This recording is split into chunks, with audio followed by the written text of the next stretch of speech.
Hi, my name is Barb Smith. Welcome to Find My Team Conversations. Today we have a recent graduate. I know Frannie is not recent too, but it is sort of a recent graduate from college who is born and raised from Illinois, went to Lyons Township High School, just sort of southwest of Chicago, and played for a very well-respected travel program with a coach, a longtime coach who had been there for years and has really put out a lot of college athletes for all divisions. So Frannie plays basketball. She got a scholarship at Illinois State University and graduated with a degree in exercise science. And academics was always very important to you. And this is where I'm, a lot of times academics gets put aside and it's just all about the sport, but you really did have a sense of what you wanted both academically and in sport. And I think that's a critical step to take in the recruiting process.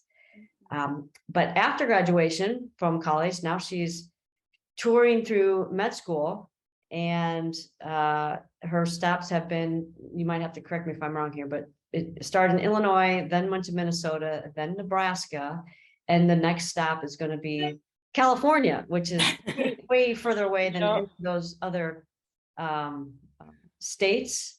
But just going through as an occupational therapy student at Creighton University of Pharmacy, or Creighton University Pharmacy, or School of Pharmacy, was the last position. So tell us now where you're going to be in California and what's coming next.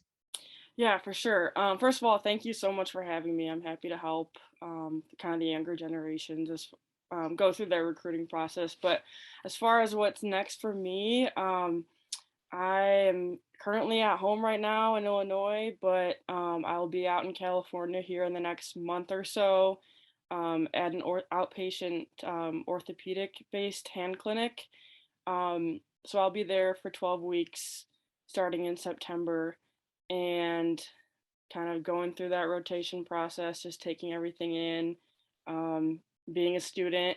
And then I will come back to the Midwest and then do my 14-week capstone, which is essentially a thesis for those not familiar with that term, where I'll kind of focus my project with mental health, actually within the pediatric population as well as athletes. So I'll be working with Athletico here in Illinois, and then actually my high school team. So how fun coming back home and then giving back, right? That's yep. that's huge. Yep. So when did you know what you were going to do after graduation? When did this hit you? Yeah. So after graduation from undergrad, or prior to, I would say, I think honestly it was about my junior year at ISU, and I was like, all right, I kind of have to figure out what I'm going to do with this exercise science degree. I had actually had taken a class where my freshman year that I had different opportunities to shadow physical therapy, occupational therapy, things like that. So I knew I wanted to be in the healthcare field for a long time, probably honestly since high school. I just didn't know where. And then one of my older siblings had mentioned occupational therapy. So I, researched it a little bit and kind of did the comparison between PT and OT, and kind of realized that occupational therapy was kind of where I wanted to go. So then I kind of started the application process and all that stuff, and then got into school, and here I am. Well, it's awesome, and I'm gonna come back to it towards the end here, but let's just start with being an athlete. What is your favorite pregame meal? Let's say you ate this before the game and you always played well. And did it change when you were in high school versus college? Yes, I would say drastically changed. Um, Drastically. Good. All high right. high school versus college. In high school, I would have like chicken and peanut butter and crackers, and that was about it. Before every high school game, um, and like drink a ton of water throughout the day, throughout the school day. Come college, um, there's a huge spread of food that I would eat, and it would be anything from like chicken, veggies, and pasta to if we had an earlier game on a Sunday, it would be more like a breakfast type breakfast, potatoes, eggs, fruits, things like that. So in general, just my caloric intake drastically increased.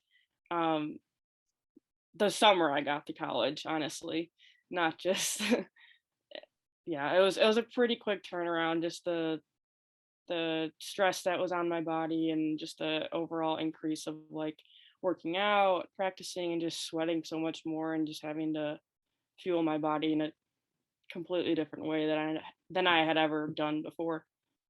So let's talk about that for a minute. So you, in high school, you did have school and then you did have games and you had to, find time to eat in there.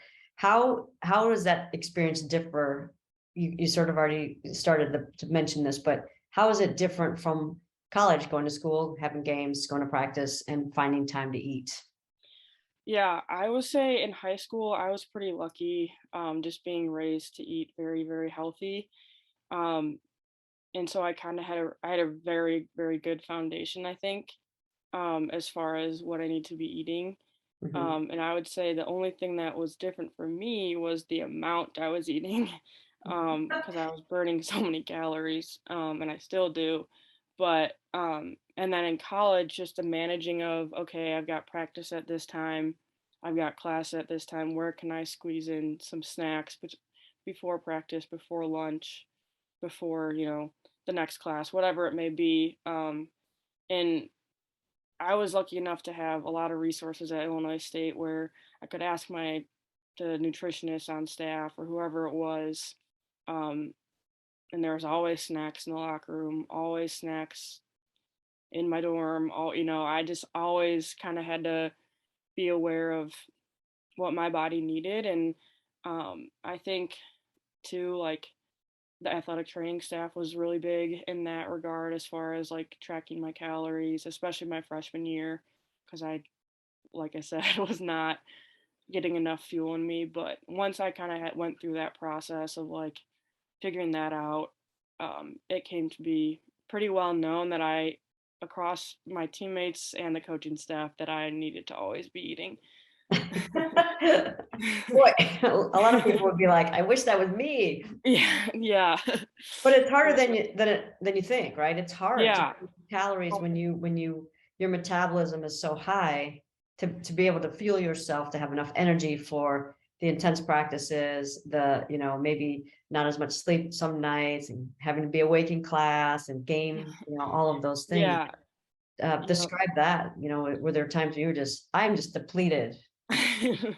Yes, I would say too, like you mentioned sleep, that was something that I would say I've always prioritized, but it was a different priority in college.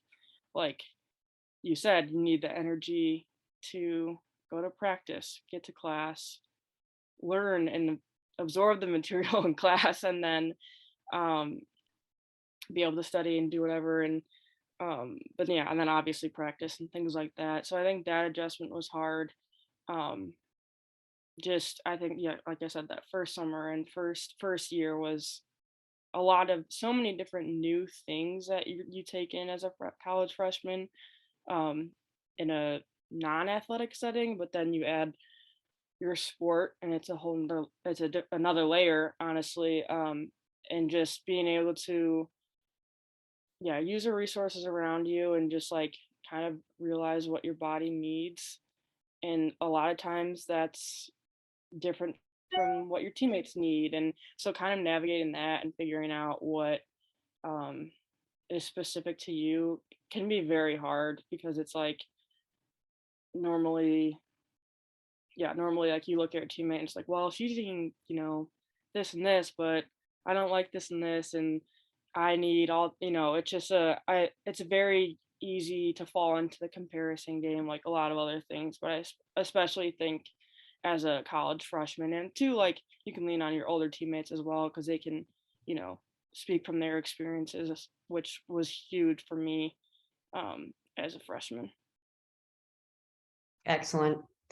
Well, let's go back to your night. Now we do have to go back a little now to thinking about the beginning of your recruiting process and Mhm. how it all started for you, and the if there was angst, and just what happened there. What was the beginning of your recruiting process? What did that look like?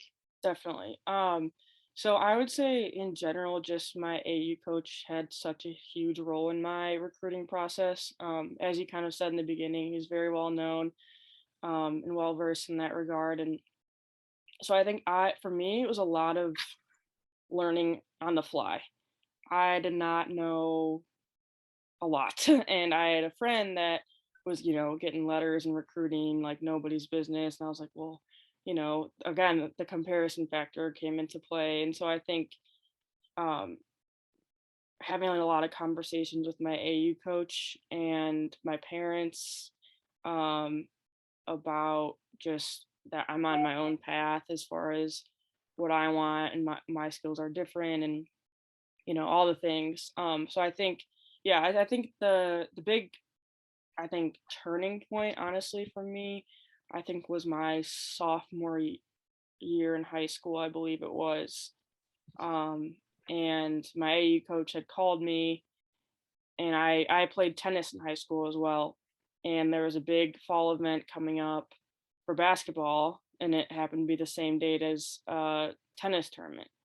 So he called me and was like, all right, I gotta ask the question, like, do you have any interest in playing in college? And I was like, yes. Didn't even like let him finish the sentence. Like I knew for a while that I wanted to play in college, and that was a goal of mine. And so basically he was like, okay, then we have to, like, you kind of have to make a decision here, basically. And I was lucky enough to have a conversation with my tennis coach and say, hey, this is the direction I ultimately want to go, and I would still love to play tennis if you'll have me. And because it's, I had enjoyed doing it, didn't really want to let it go. And so he was like, yeah, of course, like I know that you've have always prioritized basketball and stuff like that. So for me, that was a turning point as far as like going to that tournament. Then I started kind of receive interest from various schools from all different levels, Division 3, 2, 1. So that was kind of, I would say, like the big turning point. And then kind of that summer prior to my junior year was pretty important for me Yeah. as far as recruiting goes. So What would you say is what would you say the hardest thing is about the recruiting process? yeah, the recruiting process is interesting, and I think it's even changed from the now versus when I was experiencing it. But I think when I was experiencing it, it's just a lot of pressure. Like you're, 16, 17, 18 years old, and you got these college coaches calling you left and right sometimes, and you're like, I don't even know what my major is going to be, and I'm just trying to go to school tomorrow, like kind of just trying to be a kid at the same time as also making a really big decision. So I think there's just a lot of pressure um, with that. And as I've kind of mentioned, just the comparison factor of like other AU teammates or high school teammates, whatever your um, like surroundings might be. And I think just, yeah, not knowing, for me, it was like, I don't really know what questions to be asking or to not ask, or things like that. Because I have 5 other siblings, and none of them had been through this process for deciding what college they are going to. So my parents were like, well, we'll just take a couple visits, kind of had the same mindset as all my other siblings for their decision making process um, for college. So I think, yeah, it was just a lot of unknown, I think, was the biggest thing for me.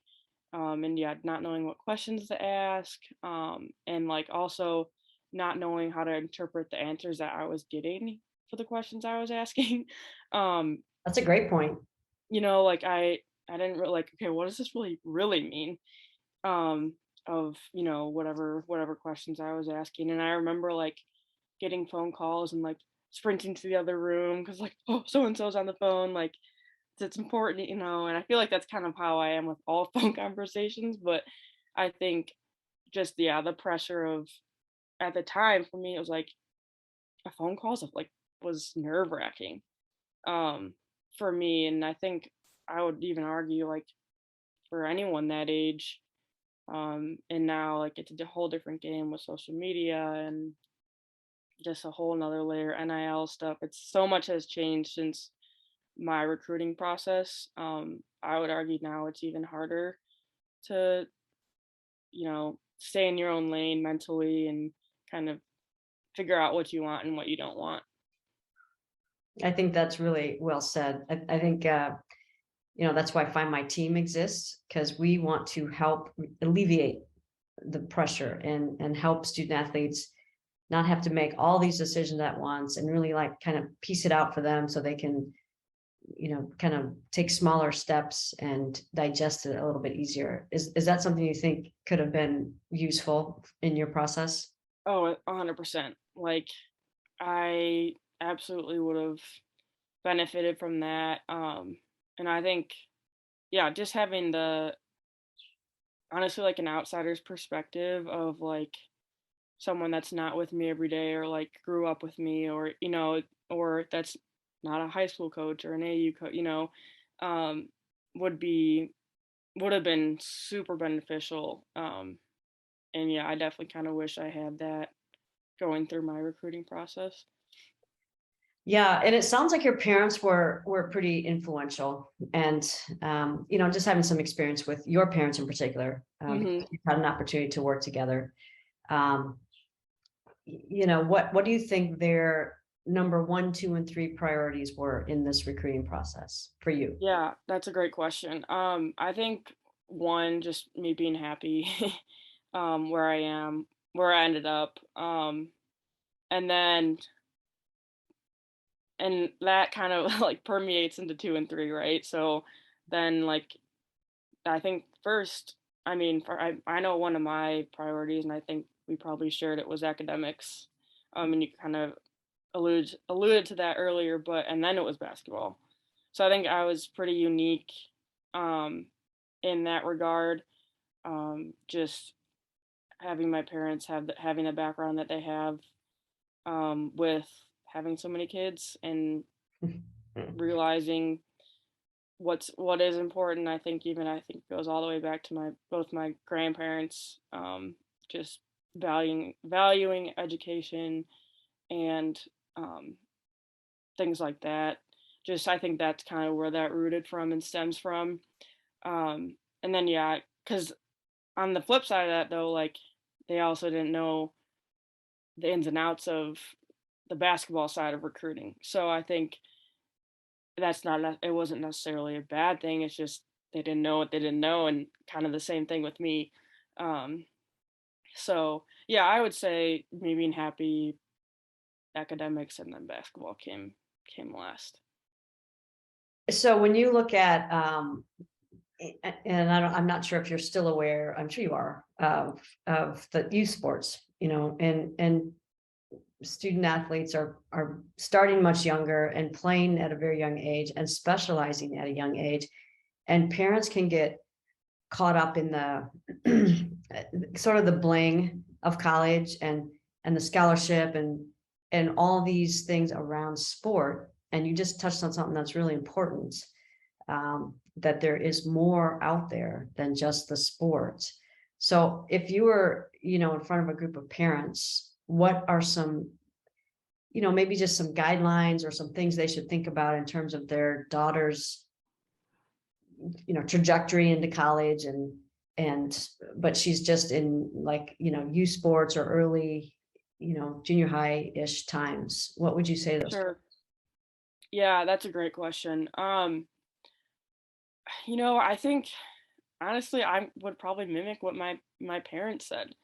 Um, first and foremost, you want your kid to be happy and enjoy what they're doing, and um, and yeah, I think that's just the first thing you have to think about. And I think hopefully a lot of parents have that in the forefront. And I think that might now it's kind of like you were saying, they get caught up in the bling and things like that. But I think really just pulling back and having perspective, like, okay, what do I want for my kid, and what first and foremost, what does my kid want? Um, like if the child is wanting to play three different sports, let them play three different sports, like let them enjoy it, let them be a kid, and like getting to the scientific stuff, it's good to have three different sports going, and or multiple sports going. You use different muscles doing different things, and you're a lot less likely to be prone to injury doing that. But on the other side of things, it's, I think, yeah, just prioritizing the child's happiness and allowing them to be a kid, which is much easier said than done, I'm sure, as a parent, because it is, you add the comparison game of like so and so's kid is doing this, and I think, yeah, just staying in your own lane and trying to collaborate with the kid of what do they really want and what are their interests, um, in front of them, and yeah, I think that's just really kind of important. I think that kind of my answer kind of stems from what I've learned so far in school is, um, what does the patient want, or what are the patient's goals, and collaborating with them and their family if it is a child, um, and just hearing both sides and being a good avenue for both of the people involved. I think that's kind of where that comes from. Yeah, that's a great, example of what you're doing today, and how you will potentially parent your own children, or continue with your patients. But Hmm. I think it is really important to understand and not forget about the student athlete herself, because sometimes it's easy to, as a parent, maybe to think you know what she wants, or to think you know better, or to think that she needs to do this or that in the recruiting process, and really not hearing what she's saying. Because usually, especially with when we're working with them, they will say it will come out, and we help them figure out what those things are. And I think that's the really critical piece of all this, in finding a place that is a fit for them, as opposed to just going somewhere because it's the last option, or that's the only option, or because somebody told them to go there. If that's what they need to do. I Yep. think, I'm Yeah. sure you're aware that the transfer portal, which was born while you were in college, I think. Yes. um, Yes. and it's not that old, but it's popping, it's booming. It's people are going to college and then getting right in there. And I think it's a testament to the recruiting process. The way it's going is not working, and there's a better way to do it. So I think we're, when you're getting on here and able to give back to student athletes who are going through it, it's so important to hear your message and to help them and parents understand that there's a better way to do the recruiting process. Definitely. Definitely. I think too, like from a former student athlete's perspective, and just like what I see, like you were mentioning with the transfer portal, go where you're wanted, not where you necessarily like think you deserve to go, or you know what I mean? Like I think that's a big thing now, especially that the recruiting process is so like magnetized almost, with social media and with all these other avenues that are available to both coaches and players now. Um, or not now, I guess it's always been, but just more common, I would say. Just go, yeah, where you want to do your research, you know, ask the right questions, kind of like all the things that I was saying that like I didn't really necessarily know I mean, I just didn't know what I didn't know type of thing. And I think, yeah, just using the resources that are out there, like Find My Teams, can hopefully alleviate some of the numbers in the transfer portal, and just the sheer frequency of people transferring, um, because they either find out, oh, this is not what I expected it to be once I get there, or I was told this, this, and this, and it's the complete opposite, or whatever it might be for that person. Hopefully, platforms like this can kind of help with that, and just increasing the knowledge of those questions to ask, kind of what we've been talking about. Yeah, yeah, I appreciate that, and that answer. And I know that there's some angst in the recruiting process, and I know families need to hear that message, that it's just there's just so much to it beyond the actual sport and beyond the level and the location and all that, those things that go into it. And Hmm. there's so many questions to ask. You mentioned earlier you didn't know really what to ask, and I think it's really important to understand, like you were saying, not only what to ask, but what's it mean, what's the answer actually mean when Right. it comes back, and how does it fit into your puzzle of the places that you're looking for. I think that's really critical and an important piece there, that you're asking, but you're also really listening to the answers, and possibly asking more than once and listening more than once to see if those answers are, you know, uh, similar, if not exactly the same, so that Right. you're getting what you need. Exactly. And I think too, as a former player that like would host recruits and things like that, like ask the players the questions. Like those are the like on your visits, those are the people that are going to give you hopefully the realest answer, right? Like Right. those are the people you're going to be around a lot of your time, all of your time, I would argue, like so using really utilizing the the players on your visits, if you're, you know, depending on what your visit looks like, if you can, you know, get a second away from parents and coaches, like use that and really kind of take those things to heart. And I think, yeah, as as a player, you just have to see where you're going to best fit in best. And as a player that's hosting the recruit, like you have to really ask yourself, do you see this person fitting in on your team, type of thing, and with your culture and everything like that. So it's definitely a lot to consider from both sides. But as a former player that went through it, yeah, just using those player resources when they're available to you, I think is huge. When you were going through the recruiting process, Franny, how many visits did you take, and how many were unofficial versus Yeah. official? So I took Without one. naming the colleges. Yeah, I took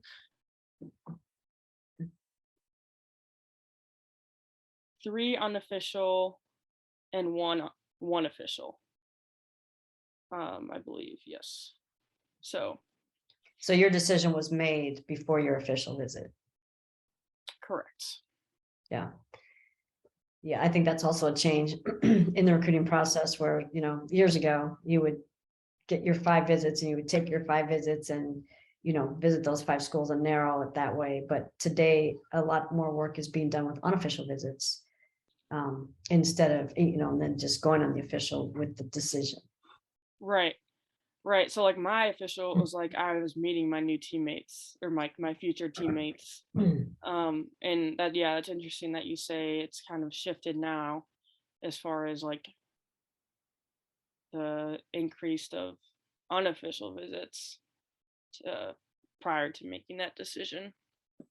Right. And the difference between unofficial and official is, unofficial, you have to pay for everything. And if you're going to stay somewhere, it's on your dime in the hotel and Hmm. the meals. But when you go on official, most schools can host you. And so Right. some of that. Yeah. So Definitely. yeah, good. What do you think about the NIL now that you're a post grad? And yes. And And that names, was image, and likeness for our listeners here. Names, image, and likeness. Now players can get paid using their name, image, and their likeness. yes. I honestly vacillate between how I feel about it.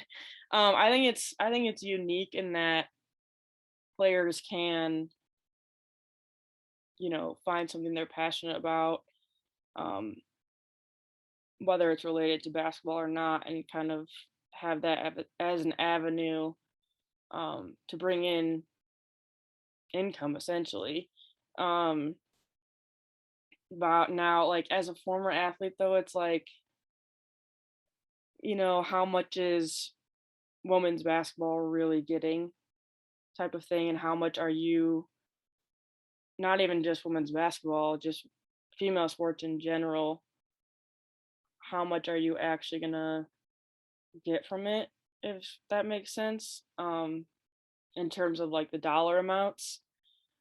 But I also think that there's a positive to it as far as like there's you learn skills, like tangible intangible skills that you probably will use after graduation if you're not going on to play professionally. um Communicating with various people depending on what your contract is with or whatever it may be. um and I of course am biased to the ones that are giving back to people, or have a special place in the athletes heart or whatever, because I just think that's so super cool and there's cool stories behind that. But so yeah, it's interesting for sure. um and something that was kind of being talked about a lot when I was in college, but of course didn't get um approved until I was out of college. Of course, right? Yeah, right. But yeah, it's definitely unique, and you know, certain players are gonna make more, and I think that can add to the pressures of just being an athlete. Honestly, I think you can have in the mental health piece that is so prominent now, which is great. Just being talked about more, but I think it can also have negative impacts as well. Interesting. Yeah. Yeah. The names, image, and likeness is a great thing, but it also adds to, which is my next question, how you balance all of this. So, I mean, schoolwork and sport are two full-time jobs. If you're really going to invest in both, if you're really going to try to do well in both and put in the time it is required, it's not just going to games, it's not just going to class. There's so much more that is involved. How, and put on top of that now NIL, which is work, you're going to have to do some things. So how do you balance all that in college? Yeah, that's a awesome question. I mean, like you said, the school and athletics is already two full-time jobs, you could say.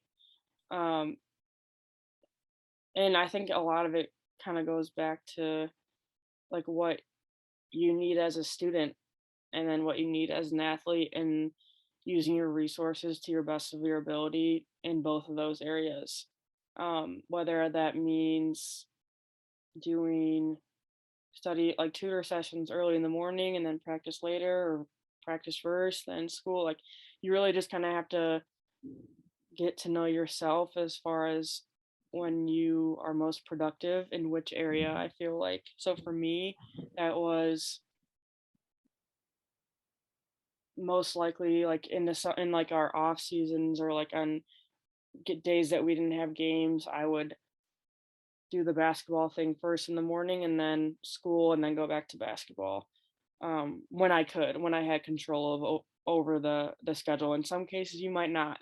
In a lot of cases you might not, right? So you kind of have to really like make a schedule for yourself as far as studying goes, and then talk to your assistant coach or whoever your individual person is for workouts, or if that's weights or whatever it may be, academic, like whatever area that you feel like you need the most help in and are prioritizing that day, that week, um, use those resources.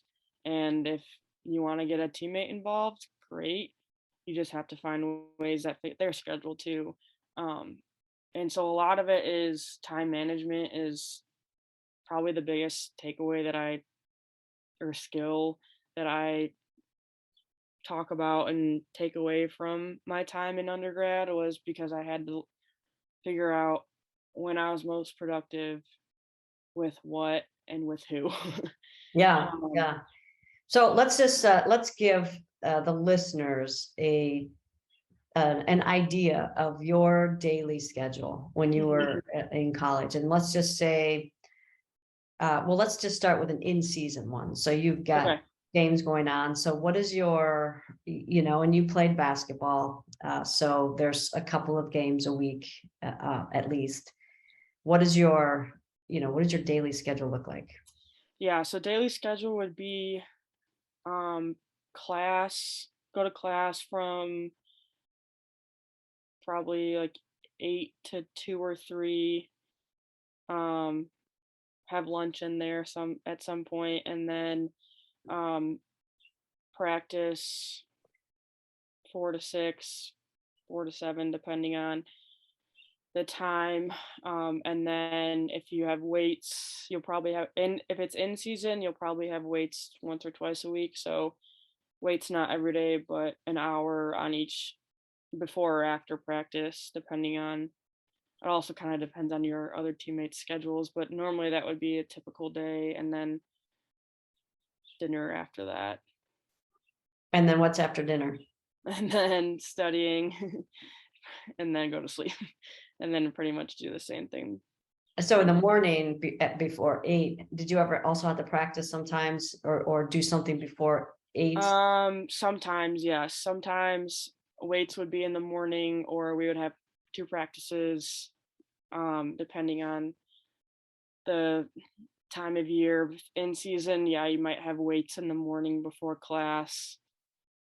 Um, so that would be like from 6 to 7, say, and then class 8 to, I think I said 2 or 2:30 or 3, Right. and then practice, and then potentially weights if you didn't have it in the morning, and then dinner, study, and go to bed.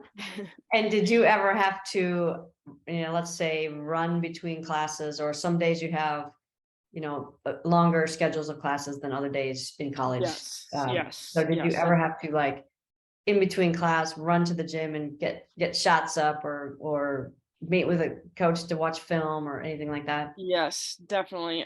So yeah, sometimes that would happen where I would have class back to back to back, and then, or I would grab like a to-go box from the dining center and like eat while we're watching film or something like that. Um, or like sometimes eat while eat while I'm walking over to practice. Or have a teammate grab me like something to eat. So I had at least something in my body for, so I could get through practice. I'm trying to think.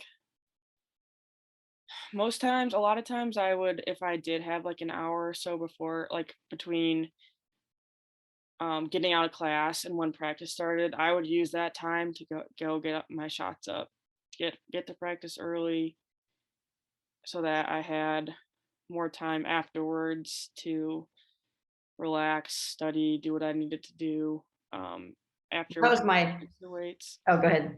Go ahead. Oh, go ahead. Well, I I was was just just gonna gonna say, that finish. was my next, my next question to you is, how did you find time for Frannie when you were being pulled to, get, and professors need this, and class needs this, and coach needs this, and my sport needs this, and you probably had some community service stuff in there also that you Mhm. were doing as a team. Where did you ever find time just to be? Yeah, that was a massive challenge for me. Massive challenge for me, I'm not gonna lie. Yeah, it was hard because I was the type of person that felt like I needed to be doing something at all times, whether it was for school or basketball. I put myself in last place for sure a lot. And it definitely took a toll for sure, but I think, I would say honestly it took me until probably like middle of my sophomore year to realize like, whoa, I need to like pump the brakes here and like take time for myself, whatever that looks like, whether it's seeing a sports psychologist or just not like actually taking an off day as an off day. Um, and I think for me, the big thing was the guilt factor, especially with basketball. Just not like, how can I take a whole day and not touch a basketball or not touch a weight? But I didn't realize the gravity of what it was doing to my mental health. Um, honestly, until, yeah, like I said, middle of my sophomore year and especially junior year, was really hard. Just, yeah, to manage like when I can take time for myself. And I think too, like, definitely taking full advantage of, if you are at your school and doing workouts and stuff during the summer, do your workouts, do your school, but really take that time for yourself and really take advantage of those breaks, of those holidays that you get, even though basketball does go from, October to essentially March, just covers a lot of holidays in there. When you get those days off, really taking advantage of those days off for you, not for the student, not for the athlete, for you. And I think just finding things to do outside of those two areas is something that I probably didn't do a good enough job of. Um, as far as like finding my identity in, I put everything into basketball. It consumed me honestly, and I think so. Just finding different resources to, whether it's faith, whether it's other student athletes, whether it's all these different things. I think finding that as early as possible is huge. Just finding another community to get yourself involved in. I know it's hard because you do have so many responsibilities and people pulling you in so many different directions, but you have to find one or two things that you have to like just put your mind into and your heart into. And I think for me that was journaling eventually. Um just to get all my thoughts out and just to process daily things. Um and I think like I said, it took me a while to figure that out, but once I figured it out, it gets easier. And there are going to be days that it's still hard, but and still now, even now that I'm, however many years removed from basketball and in a different part of my life, like I still have to work at it every day to find time for myself, whatever that looks like, whether it is working out or whatever, it's different for everybody too. And Yeah. I think that's the hard part, honestly. Yeah, but you're hitting on such an important piece of it because these, even you look at some professional athletes and they're in the Olympics even, and they've had to stop because they let it catch up, and it's hard to know that you have to do that. But what you're saying is to, and correct me if I'm wrong, but what you're saying is to just, you got to find some time that isn't student and that isn't athlete and that is person, and that time is whatever you can make of it. If it's a 2-minute breathing exercise, if it's a starting a new book and you give yourself 5 minutes before you go to sleep, or like you said, it's going to be different for everybody. Or you pick up an instrument and you just try to start practicing 10 minutes a day, or during your summer, or something that to give you that break. Because you're right, you come into college as a student athlete, and you usually are in college as a student athlete, and you usually leave college as a student athlete, but then the athlete part stops and the student part stops because you've graduated. And now what's left? And that's the part that you forget about. You said you put it last, until it's so late. And I think it's what you said is really, really important. It's hard to do that, but not to lose that person in the student person athlete. Yeah, you're right. Right. I've seen a lot of different quotes and stuff just with the recent increase of talk of mental health. Like, we have to start putting the person before the student and the athlete, kind of what I was saying, but it's so true. Like we said, it's just so important to be that person first. And I think too, like building that awareness as this as the student athlete, but also as a coach, you have to be aware of that. Um, and I think hopefully, it's ramped up and we've made some improvements, but we still have a long way to go in that regard. And I think it's just gonna keep becoming the forefront of, I Sure. think, athletics in general. Yeah. Well, you had mentioned you had mentioned time management as one of the most important lessons you've learned that you've been able to apply here in your job, in now your career. Hmm. What are some things that you took from athletics, including that one, Hmm. that you're able to use today and that you think came from that experience?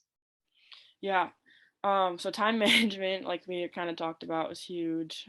Just the transitioning from being a student and an athlete to only being a student. Um, my transition from undergrad to graduate school was so different than a lot of people in my program because my busy was really, really busy. And a lot of other people's busy was pretty busy, but not quite as, in my opinion, the busy that I was experiencing. So my transition from undergrad to graduate was unique in that way because I had so many tools to manage. Okay, I need to do this now. I can do this then, kind of problem solving my days, honestly. Um, and I think that another thing too, just my discipline, just like knowing what I need to do first and having my priorities um in line. Um, I think, yeah, how it has helped me immensely as far as like building relationships in within my school setting, and now kind of moving into more of like the career and professional world. Um, I think, yeah, just knowing what I want and what I don't necessarily want, and just constantly learning, I think, has also been a big piece of what I kind of took away from my undergrad experience, from like academically and athletically. I think there's always room to improve and always room to learn, and it just kind of looks different in different parts of your life and different careers and things like that. Great answer. And I love the fact, being a former coach, I love the fact that you have been able to apply some of the things that you learn in your everyday journey as the student athlete, that you're able to use these things and kind of maybe set you ahead sometimes from some of the people that come in there without that experience. So that's somebody that obviously made it work for you. You did all the things that you needed to do, and you were very disciplined about it, and it has led to some greatness. And I'm sure you're going to be, you're going to use what you have here and what you're learning, and you're going to make a difference. And that to me is the greatest thing that can happen with this whole journey. That you'll go out and then you'll continue to make a difference, and that makes me smile because that's what this is all about. Exactly. And Thank what you. you're doing now, you're giving back to people now, and it's a compliment to you and your whole process. So, Franny, if you were talking to a bunch of student athletes right now who Hmm. are in high school, what's some advice that you would give them going through this challenging, chaotic, confusing recruiting process? Yes. A couple things. So I think first, I kind of mentioned it before, but like know your values and go where your values and needs will be met. Um, and I think, yeah, and figuring out those values, you may not know, every single one of them, but to have a couple that you're like holding, that you can hold on to, and that you see in the places that you're, getting recruited by, like really lean into those and lean into the resources that have gotten you to where you're at. I think, and for me, that was my AAU coach. Um, and yeah, so he helped me a lot and just kind of asking the questions that you may think is there's no such thing as a dumb question. Ask the question and go from there. And I think also just remember too that you're a person before a student athlete. And I think that's really, really hard as we've been kind of talking about the last few minutes, but really honing in on that and remembering that and also finding a place that you can be all three things. Um, and what, you know, that you can thrive in all three areas of your life. Um, that will be, the next 4 years and beyond. So I think holding on to those things and going to going where you're wanted, I think is huge. Um, and honestly too, I think lastly I'll say like right if you have to honestly like you had asked me in the beginning like what were my parents' top 3, write down your top 3, and have that list. And kind of if you have a school that's, deviating from one, okay, then let's look at the other options that are on the table, or why is that school deviating from that one value that you have or that one priority that you have. Um, so I think, yeah, honestly, just to kind of reiterate, like go where you can be person, student, and athlete, and go where you're valued and where you can be yourself, and also know those priorities and really stick to them. Because you want to be at this school for 4 years. You don't want to have to be bouncing around because that's a whole separate thing that you would have to navigate. So go where you think you really will be comfortable and successful for 4 years. Excellent, excellent.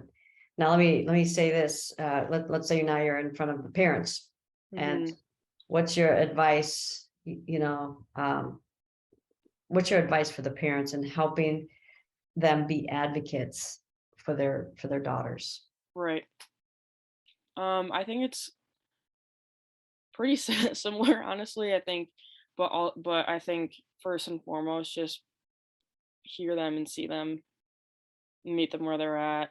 Um, first and foremost, and know that have an environment. There needs to be an environment that you can talk to your daughter with no judgment and what they are feeling or thinking about the process, and vice versa too. Like your parent needs to be able to verbalize their concern or their whatever to the athlete just as much as the athlete needs to talk to their parent. So I think just having that safe environment, that is you can communicate both ways, is huge. And yeah, just hearing them and being able to verbalize and meet their priorities first rather than maybe your own, which is hard, um, to do that. But I think it's at the end of the day, your daughter's going to be the one physically going through it. Um, you might emotionally be going through it and supporting her, but they need to be happy in that specific environment. Great answer. Great answer. Good advice. So we're going to end here with a little bit of fun. I'm sure you had these, but what are, if you can remember, pregame and postgame rituals for you, Yes. that pretty much stuck? I'm trying to think. So pregame, honestly, the biggest pregame ritual for me was the food, honestly. That there had to um, be some. yeah, yeah. So eating my pregame meal, and then usually I would honestly just lay, and a lot of it for me was the mental preparation. So I would listen to like a guided meditation of some sort. And then pretty much right after that, go into training room, get taped, stretched, whatever that was that day, and then go on the court. I liked to be like the first or second one out there just to have my couple minutes to like center myself and then go from there. And then it was all fun. Then it was like the fun part being with my teammates and everything like that, getting pumped up and ready for the game. Post game though, I wouldn't say I really had like necessarily a ritual. It was like, okay, kind of we'll get the food again, the food, and then um and then whatever academic priorities I had for the end of that week or the next week, whatever. Right. Did So anybody on your team, high school or club or college, have just a crazy pregame ritual? um yes, I did have a teammate that would eat sour uh what were they? Some sort of sour candy before Oh, every game, and it just made my stomach turn into knots. sugar high. Yeah. Or hot Cheetos, that was another one. But it's I don't sometimes we do some like I had one teammate that would like jump from the couch different couches and stuff before we went out. Like that was like minutes before the game. Yeah, yeah. You get Um fired up, right? yeah, but that was all the ones that I could remember honestly. Very cool. Very Yeah. cool. Well, Franny, I appreciate your time and I appreciate the fact that you are willing to give back to those who are now going through this process and who are, dealing with some pressure and some angst around this process. And to know that, somebody went through it in that same vein, same angst and pressure, and who's not only been successful in college but beyond is the picture that is out there. That's the vision. That's where everybody can get to. So thank you for your time and for doing this with Find My Team. Yeah, anytime. Happy to help and thank you so much for reaching it out and setting this up. All right. Well, you keep going so that we can have more, I guess. Are we going to be doctors? Can we say doctor at some point? I'll be doctor of occupational therapy, yes. That's a doctor. That works. But not different than MD. Not All right. Well, congratulations to you. Good luck the rest of the way. And thanks to all of our listeners here with Find My Team. Thank you. Thank you.